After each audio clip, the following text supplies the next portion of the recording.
This is It Was a Thing on TV. Total Red Man has ever done something like this to me! It's, time! Ladies and gentlemen, I give you the dregs of humanity!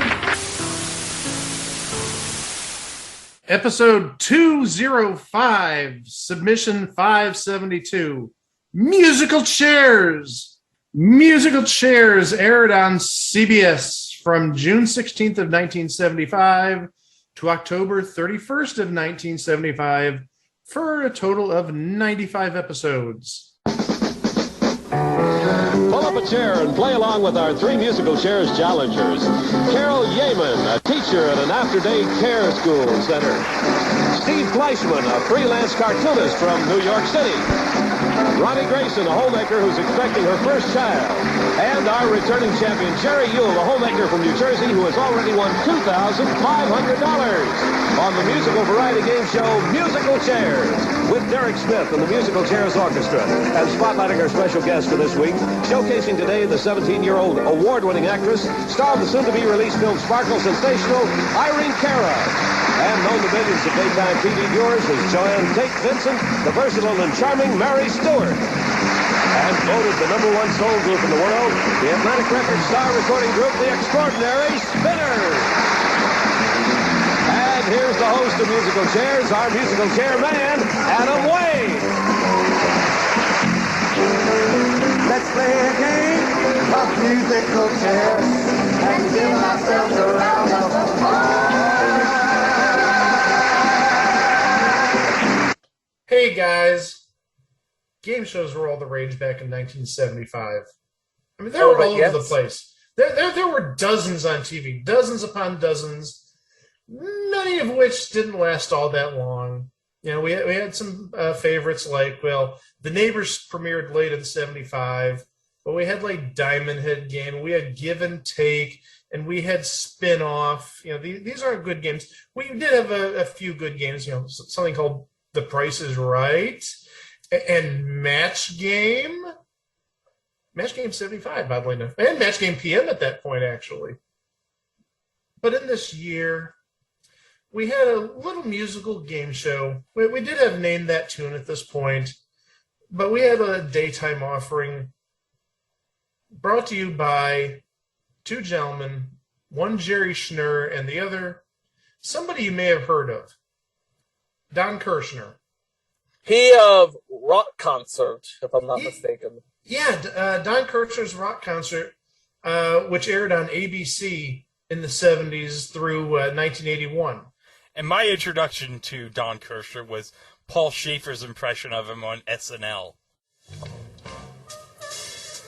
I'm Don Kirshner, and welcome to Rock Concert. In 1969, Marshall Checkers of the legendary Checkers Records called me on a new blues act that had been playing in small, funky clubs on Chicago's South Side.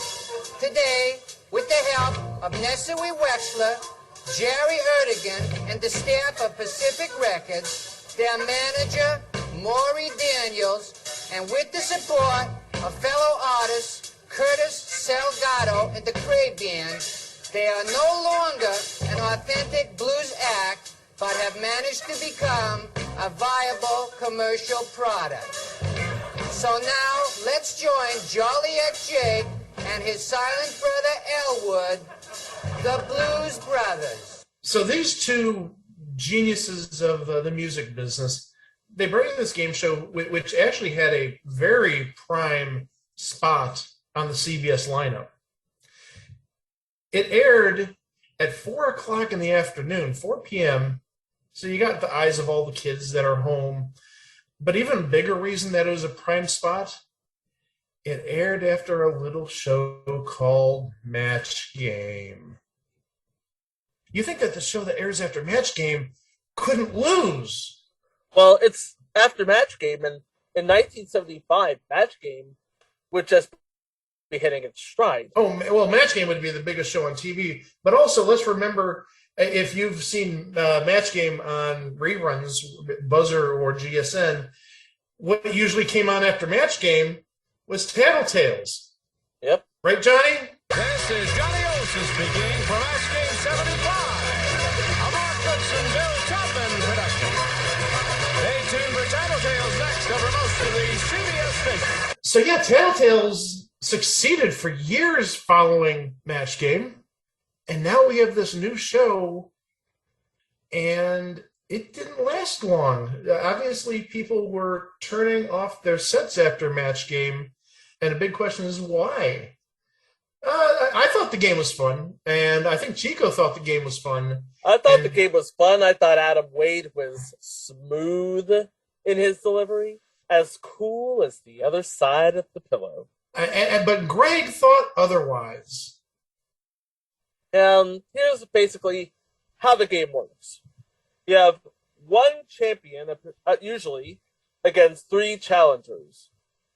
You play 3 rounds of 3 songs each, and a singer, whether it's Adam himself, by the way, Adam Wade is a pivotal role in game show history. He is the first African-American game show host on television.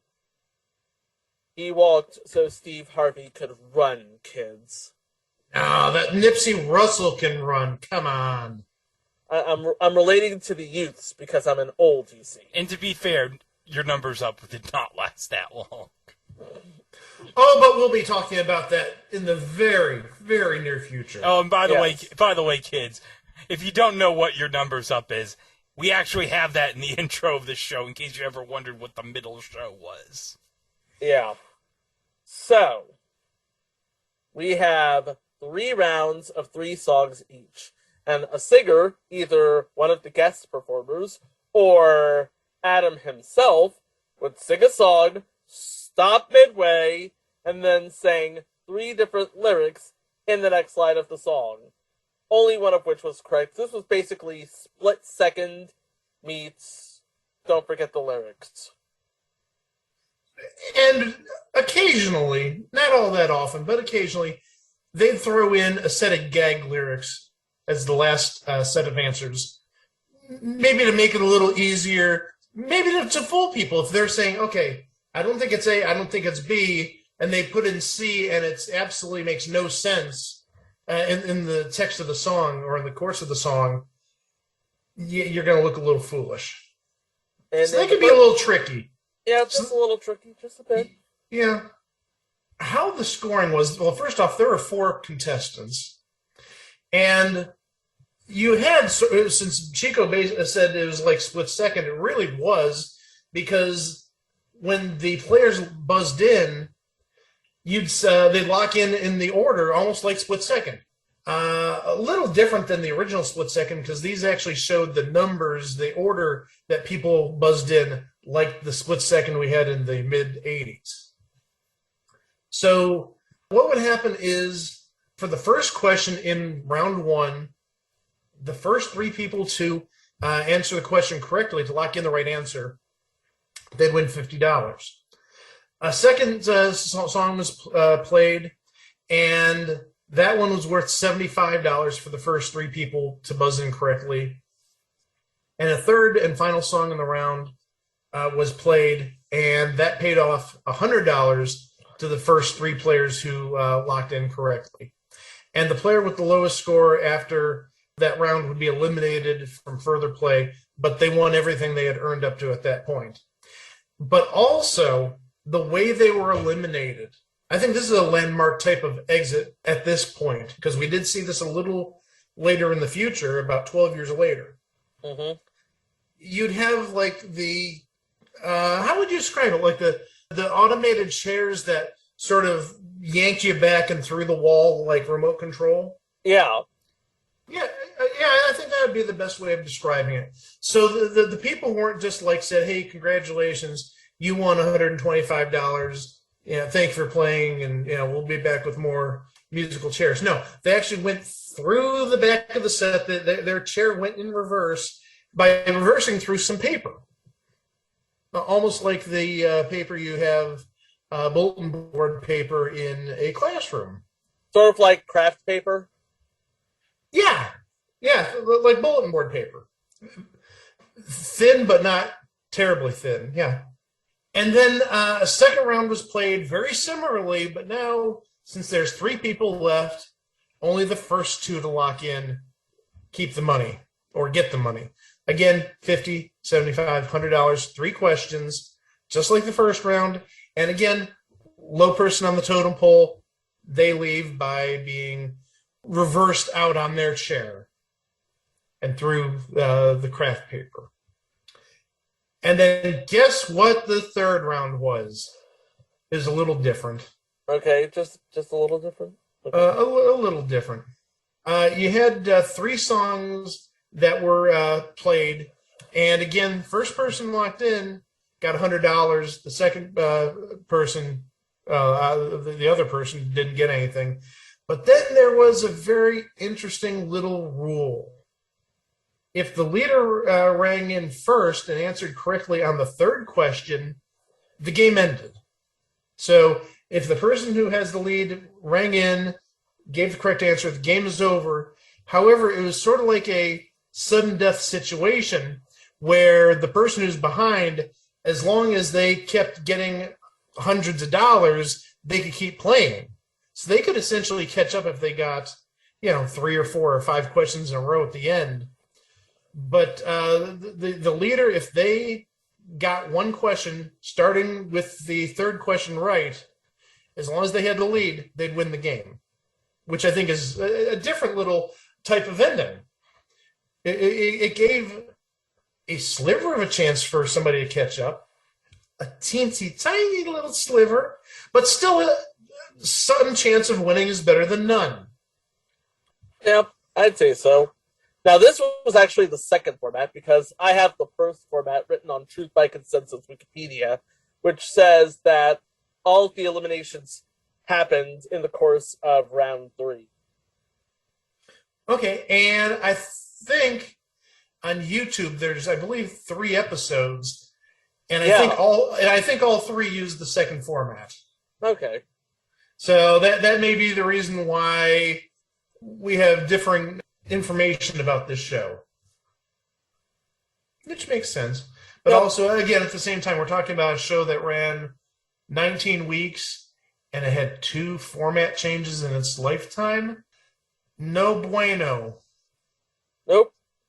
Of course, I'm looking at the roster of sort of guest vocalists that they had on this show. Now, if this show reads like a faster-paced or a slower-paced version of Name That Tune, it is because it is indeed a slower-paced version of Name That Tune. That's why I didn't like it. But Name That Tune had a bit of permanence. You had the orchestra with Kathy Lee Johnson as your lead vocalist, and then you have sort of this modern-day band with their own team of vocalists. But here you have, it was sort of like rock concert if it were a game show. Because there would be guests singing, and they would be singing in upwards of 90 seconds. This is basically what would happen if you turned an American Idol audition into a game show. Only with questions about lyrics and music, trivia, and whatnot. If that makes any sense. Well, I wouldn't call it American Idol. Well, you get 90 seconds of a song. No, I get that, but what I'm thinking, the singers were known quantities. I know there were no qualities, and in some cases they were up and coming quantities. In some cases, yeah. And one of those up and comers was on the episode that has been on the circuit for years. 25 years or so, or maybe even longer. A young lady, I think she was only 16 or 17 at this time, who would hit it big, 8 years later. We're talking Flashdance, 1983. And of course, when I say Flashdance, there should be one name which comes to mind. Irene Cara. Yeah, she was actually 16 at the time when she recorded this episode, the episode of Musical Chairs in question. And, of course, she co-wrote and sang Flashdance, What a Feeling. But she actually became a known entity in 1980 when she recorded and acted in a little art house film, you might have heard of it, called Fame. Oh yeah, that movie. But hold on a second. When Mike said there's only one name with Flashdance, I said to myself, there's no friggin' way Jennifer Beals was on this show. No. I was talking about the musical aspect. I get that. And before musical chairs, you know what Irene Cara was doing? What? She was part of the short circus on the Electric Company. Oh. Okay, so she was a known entity at that point, to some extent. Known-ish. Maybe she hung out and talked to Morgan Freeman on the set of the Electric Company. Who knows? Hey. Could you imagine? I know where you're going with it. What? You're already paying rent in my head, Greg. Get out. Oh, wait, you wanted me? What? I was going to bring up the Spider-Man segments from the Electric Company? I wish you would. Will that be in the next Spider-Verse movie? Oh, wait a minute, Chico. Have you now seen Venom yet? I have seen Venom. Okay, so let's finally do it. All right, since I don't want to talk about this show, let's put Yaya here. Okay, Mike, you ready for me to ruin the mid-credit scene of Venom Let There Be Carnage? You already heard spoiler alert, so I guess I have no choice. Okay, well, at the end of the movie, Venom and Eddie Brock, they're lying on a bed in a hotel somewhere on the beach, and they're watching a telenovela, Chico, and then... Oh, yeah. Yeah, and then all of a sudden, the room, gets shifted, and it's like they're traveling to another dimension and stuff, and so the room's now completely different in the hotel. It's a completely different hotel. It's not the grungy hotel. It is a classed up joint. And what's on the TV? I'm going to ruin it. All right, here we go. What's on the TV, Mike, is J. Jonah Jameson, J.K. Simmons from the Daily Bugle, talking about Spider-Man. Yes, that's right. It's the same scene as from Far From Home. And that's right. Venom has magically been transported to the MCU. How they're going to work that into No Way Home? We'll find out in a couple of months. I'm guessing the end credits scene, so... Oh, probably. Anywho, back to musical chairs, though, because, like I said, whereas Name That Tune had a permanence, we had guest stars in this show. And the guest stars are actually pretty decent. You have, as known entities, you have the Tokens, the Spinners. Oh, love the Spinners. I love the Spinners, too. Larry Kurt, Margaret Whiting, Sharon Vaughn, the new Christy Minstrels. What the hell is that? They're folk singers. Oh. I've heard of them. Sister Sledge, Bobby freaking Rydell, and Ernestine Jackson, and Sherry Lewis. What? Now, those are just the known entities. Oh, now hold on. Ralph Carter's a known entity. He was on Good Times. He was on Good Times. He was. Oh wait, he was on Good Times. But I was like, he would be on Good Times at the same time. Oh yeah, you know what? You are absolutely correct. And we haven't finished talking about the game yet because the person who has the most money goes to the bonus round. Woo!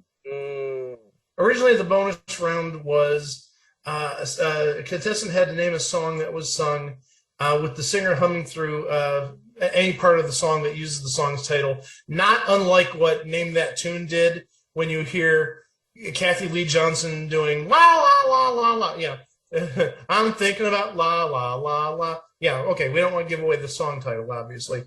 And if they got a certain amount within 60 seconds, they won a bonus prize. But the round that's on the episodes that are known to exist, and this was introduced, again, Truth by Consensus Wikipedia says it was introduced in mid-September of 1975, is that contestants were given basically 10 lines of a song, part of the melody of a song, and they had to put the song in order, in each of the 10 lines in order. And for each line that was correctly placed in order, starting at the beginning and going to the end, they got $100 per line. If they got all 10, they won $2,000. And not bad money, mind you, but just it pales in comparison to Match Game's $5,000, and Price is Right was giving away $5,000-$6,000 to contestants who won the showcases and whatnot at this point. A little skimpy, if you will, but also at the same time, it does cost money to get people like Sherry Lewis and Ralph Carter and Bobby Rydell and Irene Cara and the Spinners on your show. And the thing is, it wasn't just like one act per show. There were like 3 or 4 acts on every show. That costs money. You got to pay for that talent. Not even talking about the talent of Adam and Wade. So I can understand why it might have been a little skimpy on the prize budget. But yeah, like we said, this game, it was a fun little game. Unfortunately, it just lasted 19 weeks. It ended its run on October 31st of 1975. No treats there, just one giant trick, the trick of being canceled. And really, the one thing I take away from the show, besides the chairs that were being removed from the set, well, it's called musical chairs. That makes sense. What do you do in musical chairs? When somebody gets booted from the game, you remove a chair. Mm-hmm. I just thought of that. Not bad. Just thought of that. I just thought of that. I'm my brain usually turns off at this time of night. Okay. Well, did you mention the people who were the up-and-comers? The up-and-comers. We had like Irene Cara for one. Yeah. Then you had, because I have a list of up-and-comers here. Okay. And one of them was Elena Reed. Does that sound familiar? 227. Oh. Yeah, she was the neighbor on 227. Or a neighbor. She was, because there were several. The old lady. Yeah. Mm-hmm. But yeah, 227. Yep, and then you have Broadway actors Kelly Garrett and Marilyn Sokol and Jane Oliver. Because remember, this was taped at the Ed. Oh, that's right, yeah. It was taped at the Ed, yes. R.I.P. Big Red. Oh, yeah. Yeah, we made a little mention of it on the last episode with our little USA Network introduction. But yeah, when we talk about the Ed, yeah, as much as we love Colbert and Letterman, seriously, Alan Coulter made that place the last, 25 years, or at least 20 of those 25. But also, you mentioned Elena Hall. Mm-hmm. Elena Reed Hall, married to, from previous entry, Misfits of Science, Kevin Peter Hall. That's exactly what I was going to say. Oh! Yeah, she was married to Kevin Peter Hall. Right. Oh, my God. She was married to Harry from Harry and the Hendersons. She was married to literally a giant. Mm-hmm. That's fantastic. Absolutely. Not many people know that, but we do. Well, we bring you all the useless information. True. So, as I mentioned earlier, regarding the scheduling of musical chairs, I mentioned it was on at 4 o'clock in the afternoon. It was literally the end of the CBS daytime lineup. It did replace Tattletales on the CBS lineup.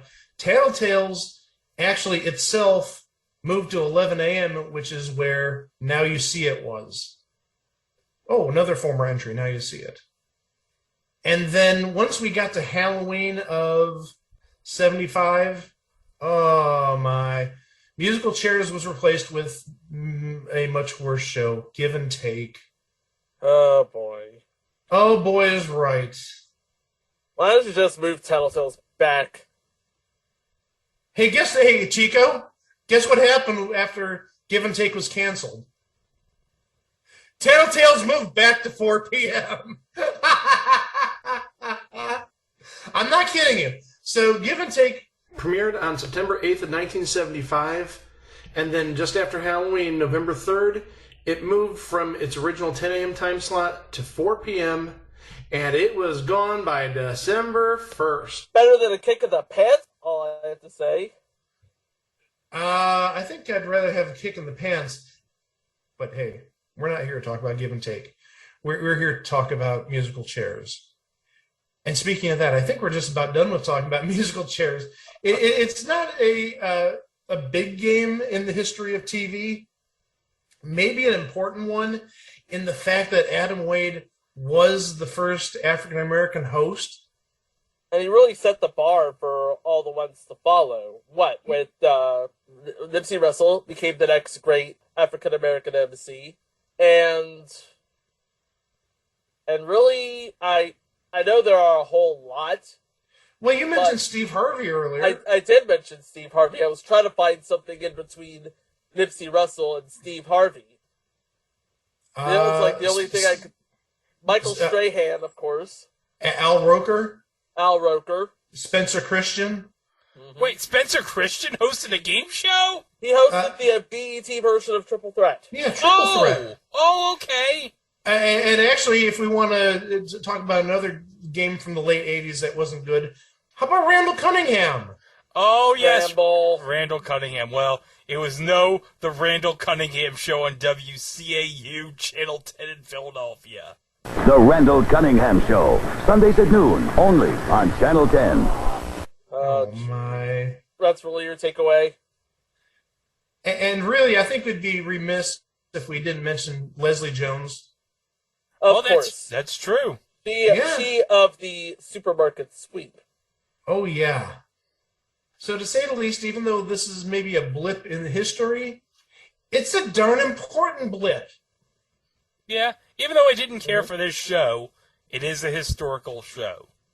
It is, and I found it entertaining, but also I really enjoyed this being one of the few game shows that really had lyrics in its theme song.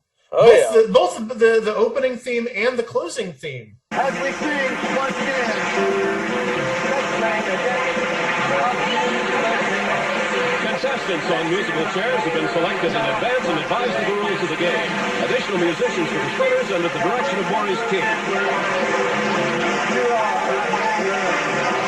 What's the only other one that has it? To Tell the Truth in the 60s? Yeah. No, Wizard of Oz. How can I forget Alan? Well, they did retroactively write, are we talking about just time appropriate or all time? We're talking, I think, all time. Okay, because they did retroactively write lyrics to the Shop Till You Drop theme.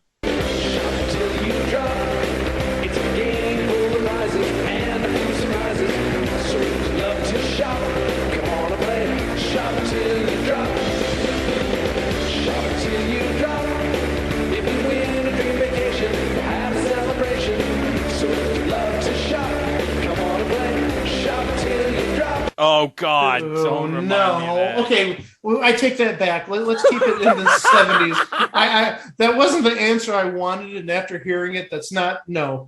That's not acceptable. I didn't think it would be. No.